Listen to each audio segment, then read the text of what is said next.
Study IQ IAS, अब तैयारी हुई अफोर्डेबल।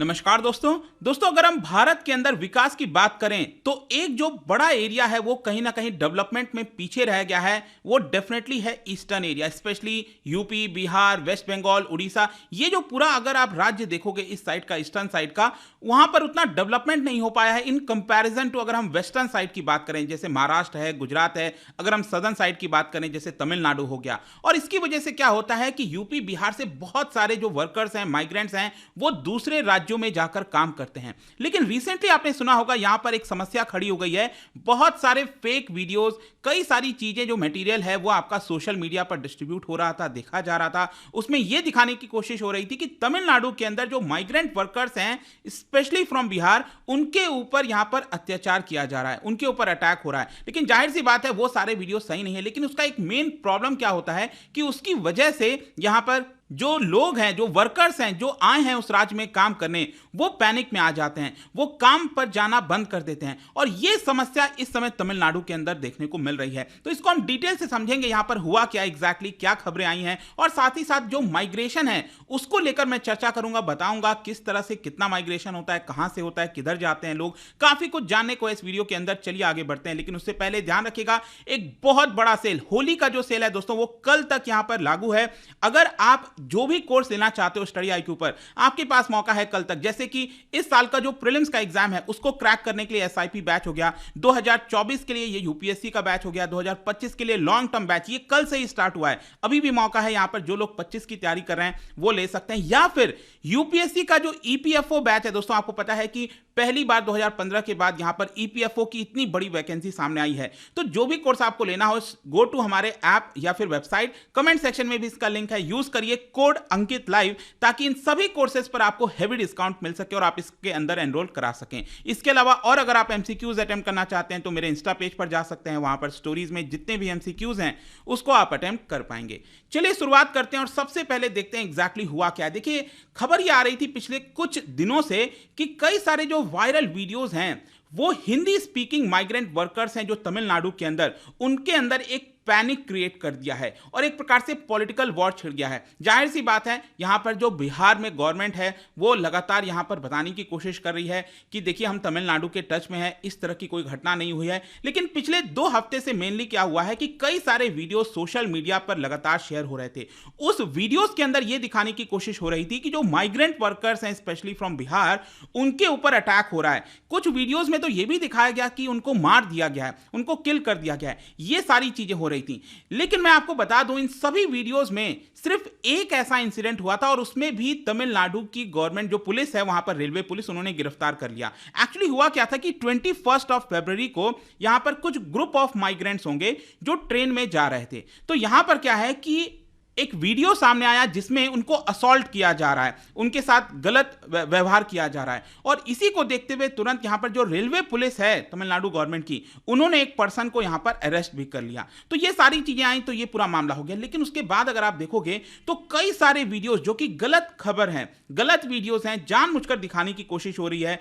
ऐसे वीडियोस हैं जो पहले के हैं, जैसे कि तमिलनाडु के अंदर ही तिरुपुर, आपको पता होगा, कोयम्बटूर हो गया, वहां पर बड़ी मात्रा में माइग्रेंट वर्कर्स आते हैं।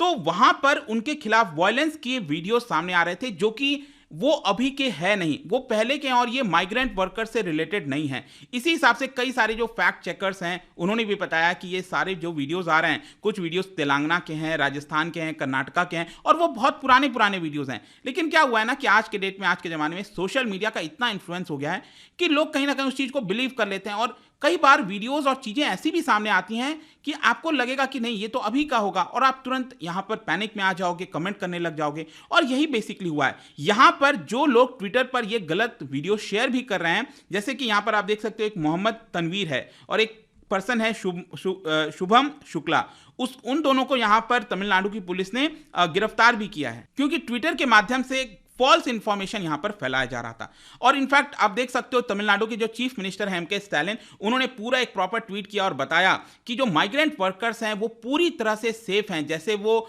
बिहार के अंदर अपने राज्य के अंदर सेफ हैं, उसी प्रकार से तमिलनाडु के अंदर भी सेफ हैं। उनके देखभाल के लिए जो भी कदम लेना है वो तमिलनाडु सरकार लेगी, वो हमेशा से तमिलनाडु के स्ट्रेंथ रहे हैं, ये यहां पर भरोसा देने की कोशिश कर रही है तमिलनाडु की सरकार। लेकिन जाहिर सी बात है इसका इंपैक्ट आएगा। इंपैक्ट यह आया है कि तमिलनाडु में आप समझिए कि जो इंडस्ट्रीज हैं उसमें बहुत बड़ी मात्रा में माइग्रेंट वर्कर्स आपको देखने को मिलेंगे। मतलब वो इंडस्ट्रीज नहीं चल पाएंगी अगर ये माइग्रेंट वर्कर्स वहां पर नहीं हैं। और इसीलिए जो इंडस्ट्रीज हैं उन्होंने पैनिक बटन पुश कर दिया है और ये कहा है कि कई सारे सेक्शंस ऑफ वर्कर्स हैं जो अभी काम पर नहीं आ रहे हैं, क्योंकि ये जो फेक वीडियोस हैं इसकी वजह से उनको एक डर का माहौल, एक डर जो है उनके अंदर पैदा हो गया है। अब मैं आपको बता दूं कि तमिलनाडु में बताया जाता है कि लगभग 1 मिलियन से ज़्यादा माइग्रेंट्स आपको देखने को मिलेंगे जो अलग अलग इंडस्ट्रीज़ में, मैन्युफैक्चरिंग में वहाँ पर काम करते हैं। और वहाँ पर जैसा मैंने बताया कि अगर वो नहीं होंगे तो प्रॉब्लम होगा। इनफैक्ट मैं आपको बताऊं कोविड लॉकडाउन के दौरान यही हुआ। कोविड-19 जो लॉकडाउन हुआ था उसमें बहुत सारे जो वर्कर्स हैं वो रिवर्स माइग्रेशन हमें देखने को मिला था। मतलब वो वर्कर्स वापस अपने गांव चले गए थे, जिसकी वजह से तमिलनाडु के बहुत सारे इंडस्ट्रीज पर बड़ा इंपैक्ट आया था क्योंकि वर्कर्स अवेलेबल नहीं थे। वो चीज़ देखने को मिला था और वही कहीं ना कहीं यहाँ पर अभी वापस से ना हो जाए, क्योंकि अगर तमिलनाडु की इंडस्ट्रीज नहीं काम करेगी, प्रॉब्लम होगा तो ओवरऑल हमारे देश के भी ऊपर असर आएगा। नहीं होना चाहिए और ये गलत चीज़ है। ऐसा जो वीडियोस फैलाया जा रहा है, गलत चीज़ें हो रही हैं और इनकेस कहीं कोई एक्चुअल में घटना होती है तो पुलिस को तुरंत कार्रवाई करनी चाहिए। लेकिन खैर जो भी है, यहां पर माइग्रेशन को लेकर कुछ डेटा है जो आपको जानना जरूरी है आपके एग्जाम पॉइंट ऑफ व्यू से। यहां पर आप देख सकते हो कि गवर्नमेंट का जो डेटा है ना माइग्रेशन को लेकर, वो अभी कोई बहुत कॉम्प्रिहेंसिव नहीं और कोई रेगुलर बेसिस पर नहीं दिया जाता। लेकिन 2011 का सेंसस अगर आप देखोगे तो भारत के अंदर जो इंटरनल माइग्रेशन है, इंटरनल मतलब कि भारत में ही एक राज्य से दूसरे राज्य, एक शहर से दूसरे शहर, इसको हम कहते हैं इंटरनल माइग्रेशन। जो एक्सटर्नल माइग्रेशन हो गया वो तो भारत से फॉरेन कंट्रीज आते हैं, हम उनकी बात नहीं कर रहे हैं। लेकिन अगर हम इंटरनल माइग्रेशन की बात करें तो लगभग 45 करोड़ के आसपास है 2011 के सेंसस के आधार पर। मतलब कि देश की जो आबादी है उसका 37%, आप सोच के देखिए इतनी बड़ी माइग्रेशन हमारे देश के अंदर होती है। और ये मैं आपको दोनों इंटर स्टेट और विद इन स्टेट दोनों मैं आपको बता रहा हूं, मतलब कि राज्य के अंदर भी और दो राज्यों के बीच में भी। ठीक है, ये पूरा आंकड़ा मैं आपको बता रहा हूं। एनुअल रेट अगर आप देखोगे तो हमारी जो वर्किंग एज पॉपुलेशन है, जो 15 साल से हम कहते हैं ना 64 ईयर्स के बीच में वर्किंग एज पॉपुलेशन, उसका 1% आपको हर साल नेट माइग्रेंट फ्लोज देखने को मिलेगा।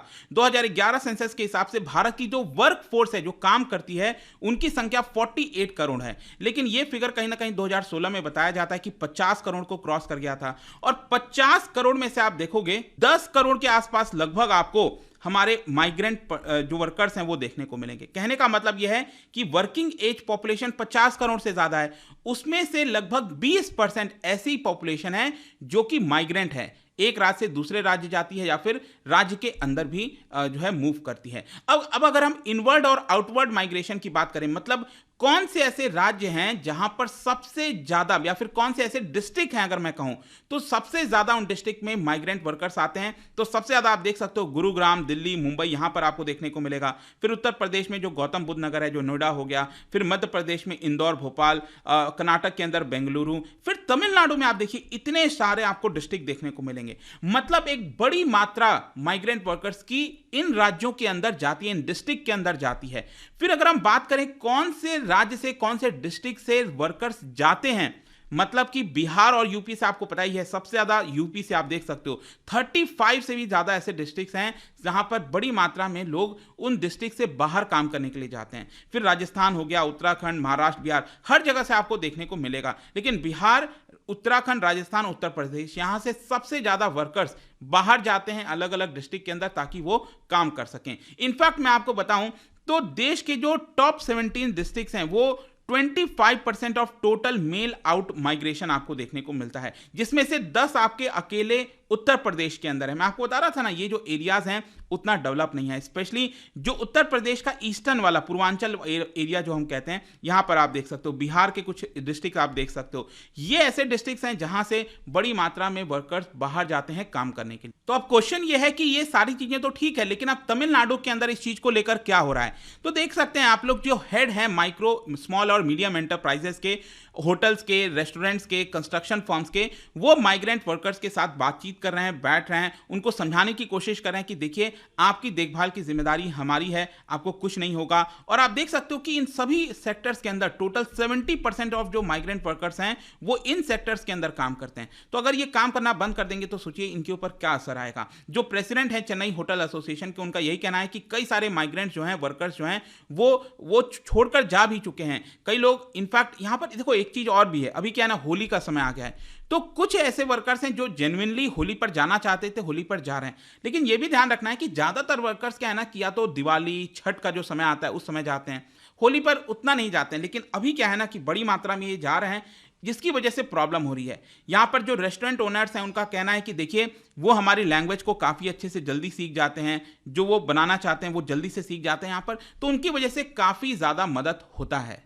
और लास्ट में यहां पर एक और चीज अगर हम डिस्कस करें कि कोई लीगल एक्ट है, फ्रेमवर्क है माइग्रेंट वर्कर्स के, तो लेट मी टेल यू, 1979 का एक एक्ट है जिसको बोला जाता है इंटर स्टेट माइग्रेंट वर्कमैन।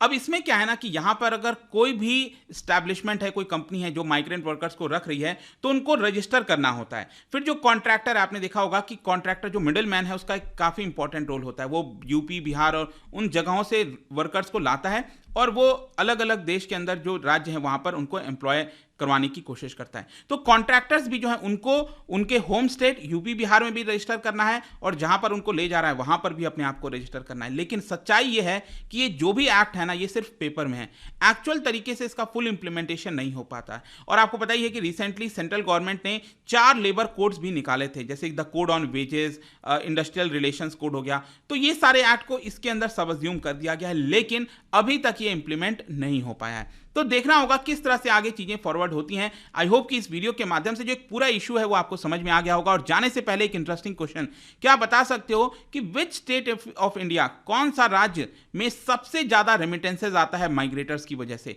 इसका राइट आंसर आप सबको पता है, मेरे इंस्टाग्राम पर तो मिलेगा ही, वहां पर अगर आप नहीं हो कोई बात नहीं, टेलीग्राम से भी ले सकते हैं इसका सही उत्तर। मैं कई सारे जो एमसीक्यूज हैं वो यहाँ पर स्टोरीज में डालता रहता हूं। बाकी अगर आपको पीडीएफ ये तो टेलीग्राम पर आइए, अलग अलग सोशल मीडिया पर आप जुड़ पाओगे। और जैसा मैंने बताया था, यूपीएससी की अगर आप तैयारी कर रहे हो, ईपीएफओ का अगर आप बैच लेना चाहते हैं, कोई भी चीज हो, यूज कोड अंकित लाइव, क्योंकि कल तक हमारा बड़ा होली सेल चल रहा है। सभी कोर्सेज पर आपको एक्स्ट्रा डिस्काउंट दिए जा रहे हैं ताकि जो लोग अभी तक नहीं ले पाए थे वो ले सकें कोर्सेज को। आई होप कि वीडियो आपको पसंद आया होगा। मिलता हूं आपसे next time. Till then, thank you very much, see you soon. Study IQ IAS, अब तैयारी हुई अफोर्डेबल।